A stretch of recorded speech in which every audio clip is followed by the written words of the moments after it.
रहीम। आज की बात में आज हम बात करेंगे। आज मोटिवेशन में हमारा टॉपिक है, हिस्ट्री का टॉपिक है, हिस्ट्री पर बात है।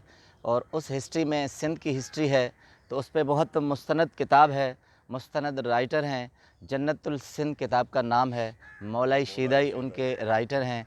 तो सखर की शख्सियत थे, उन्होंने और भी बहुत सी किताबें लिखी हैं। लतीफ़ पे शाह अब्दुल लतीफ़ भटाई रहमतुल्लाह अलैह पे बड़ा काम किया है। लांच लात लतीफ़ चवे उनकी किताब है। और जन्नतुल सिंध हिस्ट्री, सिंध की हिस्ट्री में बहुत मुस्तनद किताब मानी जाती है। तो उसमें हमारा टॉपिक है कि लिव ग्रेटली। अब अज़मत से जीना, ग्रेटली से जीना, इसमें बहुत सी खूबियात आती हैं। तो एक शख्सियत हैं, उनके बारे में दो तीन ग्रेटनेस हैं, तो वो हम ज़िक्र करेंगे और हिस्ट्री पर थोड़ा सा रिव्यू करेंगे।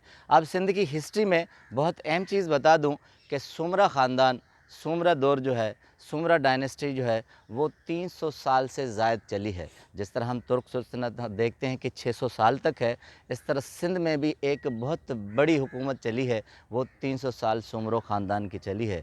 तो मौलाई शीदाई कहते हैं कि 10,010 से लेकर 1394 तक 300 साल से ज़ायद सुमरा हुक्मरानों ने हुकूमत की है। अब बहुत से मौरख इनकी सारी लिस्ट देते हैं, कोई 19 लिखते हैं, कोई 20 लिखते हैं, मगर हम चच नामे को लेते हैं।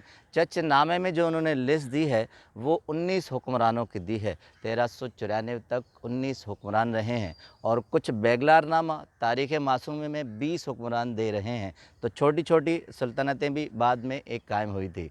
तो अब बहुत से मौरखीन इनको सुमरो ख़ानदान को कुछ हिंदू जानते हैं, कहते हैं, कुछ कहते हैं अरब थे, और कुछ कहते हैं ये राजपूत थे। अब राजपूत हिंदियों की एक शाख है। तारीख़ ताहरी बहुत मुस्तनद वो भी किताब है, ताहिर निस्यान की किताब है। वो कहते हैं कि सुमरा जो थे वो हिंदू थे, मगर यहाँ जो आए थे, रिसर्च जिनसे की थी अंग्रेज़ ने, जी एबर्ट थे, वो कहते हैं कि ये राजपूत थे। अब हिंदुओं की नस्ल से ही निकले हुए राजपूत हैं। जैसे आज भी अगर देखें, राणा हमीर सिंह उस साइड पे लाड़ में वहाँ है। अब इनकी सल्तनत कहाँ तक थी, इस पे मौरखीन कहते हैं कि लाड़ का पूरा हिस्सा और कच्छ और गुजरात तक सुमरो ख़ानदान की सल्तनत फैली हुई थी। ये लाड़ ठट्ठा से लेकर बॉर्डर इंडिया तक ये सारी सल्तनत इनकी फैली हुई थी। पहला इनका कहते हैं कि जो बादशाह था, हुक्मरान था, वो सुमरो था, जिससे सुमरो ख़ानदान चला। सुमरो अव्वल उसको कहते हैं। उसके बाद हमीर सुमरो जो है वो था आखिरी हुक्मरान, जिसको हम 19वां हुक्मरान कह सकते हैं। अब उसके बाद आते हैं कि इनका मज़हब क्या था। अब जन्नतुल सिंध में मौलाई शीदाई लिखते हैं कि इनका मज़हब इस्माइली था। वो इस्माइली फ़िरके से या मज़हब से निकले थे।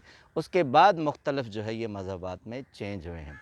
अब आते हैं पहला सुमरो या सुमर कहें अव्वल जो है, वो 10,010 से लेकर 10,030 तक 20 साल हुक्मरान रहे हैं।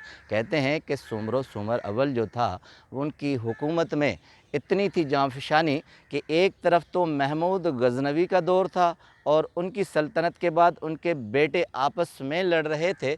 तो उस वक्त सुमरो अव्वल बड़ी जांफशानी पे सिंध पे हुकूमत करता था। उसके बाद सुमरो के बाद इब्ने सुमरो उनके बेटे आए हैं, फिर मुख्तलिफ़ अदवार आए हैं, फिर मुख्तलिफ़ हुकूमतों में मुख्तलिफ़ हुकूमतें चली हैं। उसके बाद आए हैं भूंगर। भूंगर तीसरे चौथे हैं।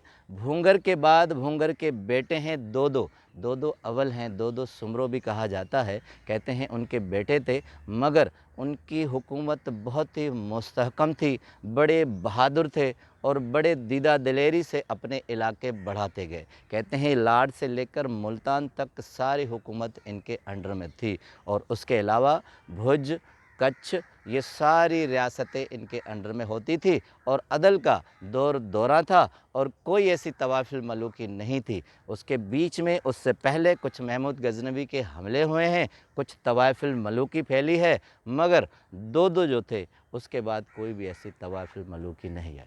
24 साल सिंध पर उन्होंने हुक्मरानी की है। उसके बाद जब 24 साल के बाद डेथ हुए हैं, तो एक बेटा और एक बेटी छोड़ी है। बेटा 2 साल का था, सिंगार नाम है। बेटी 10 साल से ऊपर 14-15 साल मुख्तलिफ मौरखीन लिखते हैं। अब बेटा संगार था और बेटी थी ताराबाई। अब आते हैं असल मकसद पर। 7वीं सिंध की हुक्मरान ताराबाई सिंधी थी। अब चूँकि पग जो है तख्त जो है, ताज जो है वो बेटे को पढ़ना था, मगर वो थे 2 साल के। इसलिए फ़ैसला किया गया, सब ने मशाइख ने किया कि अब जो है बेटी बड़ी है, इन पर ताज रखते हैं और इनकी हुक्मरानी में आते हैं। तो ये तकरीबन 1104 तक उन्होंने 12 साल तक ताराबाई ने हुकूमत संभाली है, जब तक संघार बड़े हों। अब मौलाई शीदाई लिखते हैं कि ताराबाई की सबसे बड़ी ग्रेटनेस और ख़ुसूसियात ये थी कि सिंध में पहला ऐसा तजर्बा था इस दौर में, इस हिस्ट्री में, कि एक औरत हुक्मरान आई जिस पर बहुत से एलिगेशन लगने के साथ साथ ये एहतजाज होता कि औरत हुक्मरान क्यों आई। मगर कहते हैं ताराबाई के 12 सालों में कोई भी ऐसा शख्स नहीं था जिसने उन पर उंगली उठाई हो। जब उन्होंने तख्त संभाला है तो तमाम अमीर कबीर उमरा उलमा मौलवी मशाइख ने एक ही ज़बान होकर कहा कि ये हुक्मरान रहेंगी और इनकी हुक्मरानी चलती रहेगी।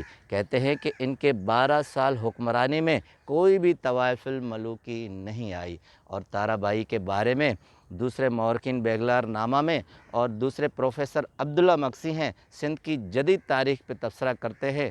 कहते हैं कि ताराबाई के मामले में इतनी दूर अंदेशी होती थी, इतनी बहादुरी होती थी कि कोई भी ऐसा एंटी हो या अपने हो, कोई उंगली नहीं उठाता था। और सबसे बड़ी बात कि सुमरो अपनी बरादरी जो ख़ानदान था, जितने भी इससे पहले 6 हुक्मरान आए थे और हर हुकूमत में इन्होंने कोई न कोई मुदाखलत की थी, मगर ताराबाई की नहीं की थी। अब एक अहम पॉइंट हिस्ट्री में आपको मैं ये याद दिलाना चाहूँ, या हो सके आपके जहन गोश न हो, कि रज़िया सुल्ताना तारीख़ में कहा जाता है कि पहली इंडो पाक की हिंदुस्तान की औरत हुक्मरान थी। उन्होंने अपना तख्त 1236 से लेकर 1240 तक संभाला था और इन्होंने 1104 तक संभाला था। तो पहले ताराबाई है, रज़िया सुल्ताना बाद की हैं। अब ये मौरखीन इस चीज़ को हाईलाइट नहीं करते, तो मैं इस पॉइंट को हाईलाइट कर रहा हूँ कि अगर हिंदुस्तान की तारीख़ आए तो सबसे पहली हुक्मरान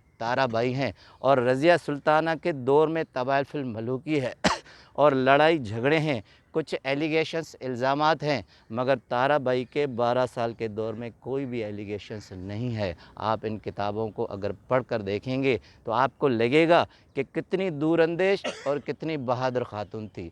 आखिर में मौलाई शीदाई तबसरा करते हैं, कहते हैं कि दूरअंदेशी और बहादुरी की मिसाल ये है कि जंगल में बहुत से ताकतवर जानवर होते हैं, हाथी होता है, भेड़ होती है, गीदड़ होते हैं। अब ताकत उनके पास होती है मगर दूरअंदेशी और विज़न नहीं होता, इसलिए जंगल के बादशाह नहीं कहलाते। ताकतवर जानवर तो होते हैं मगर अच्छे जानवरों में नहीं कहलाते। मगर कहते हैं शेर के पास ताकत सिर्फ ताकत की वजह से नहीं होता, हिम्मत की वजह से नहीं होता। शेर दूरअंदेश होता है और अक्लमंद होता है। जब वो शिकार की तरफ लपकता है तो दूरअंदेशी और अक्लमंदी से अपने दबे पाँव बिल्कुल खामोशी से आता है। मौलाई शीदाई कहते हैं जब शेर अपना शिकार करता है हरन या किसी के पास, तो अपनी सांस भी नहीं सुनता, वो इतनी होशियारी के साथ हमला करता है। या दुश्मनों पे कभी भी हमला होता है तो वो बड़ी अक्लमंदी के साथ करता है। अब बहादुरी के साथ जब तक दूरअंदेशी और अक्लमंद नहीं है तब तक वो बहादुरी काम की नहीं है। तो कहते हैं ताराबाई की हिकमत अमलिया ऐसी होती थी कि वो दूरअंदेशी और ज़हानत से काम लेती थी। इसलिए उसकी ग्रेटनेस में दूसरी बात आती है कि जब संघार बड़ा हुआ है तो 12 साल में वो चाहती तो बहुत मजबूत हो चुकी थी, वो उसे इक़्तिदार नहीं देती। इक़्तिदार का नशा होता तो वो नहीं छोड़ती, मगर जैसे ही भाई बड़ा हुआ तो उन्होंने कहा कि मैं इक़्तिदार छोड़ती हूँ, चूँकि मेरे छोटे भाई का हक़ था, वो छोटे थे, उस वक्त फ़ैसले करने की उन्हें क़ुव्वत नहीं थी, मैं उन्हें इक़्तिदार उसके हवाले कर देती हूँ। तो लिव ग्रेटली, जब भी आपके हाथ में ताकत आए, ताकत को अकल से इस्तेमाल करें, दूर अंदेशी से इस्तेमाल करें। आप इस तरह अपने ताकत में रहें, अपने उस ज़ौम में रहें कि किसी को सहूलत हो, ना कि कोई आपकी उस सहूलत से कोई हर्ज हो। आपका बहुत बहुत शुक्रिया।